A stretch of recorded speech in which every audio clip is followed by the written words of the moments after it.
Aki said, I remember some Munokitumalo, Toroma. The party is a goodie.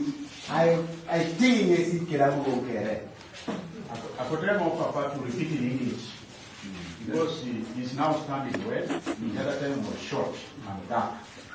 Speak in English so that the other listeners, because the whole country is here, so that they see the voice of the elder.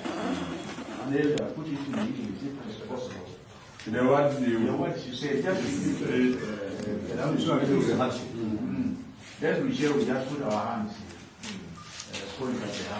our son Kiso was going to send you to Uganda Parliament. When you reach there, don't forget Toroma County. Go and work hard for the poverty of Toroma County. Go and work hard for the payment of our cows being taken. There is that slogan of which you said, no cow, no vote. No cow, no vote. No cows, no votes. Thank you.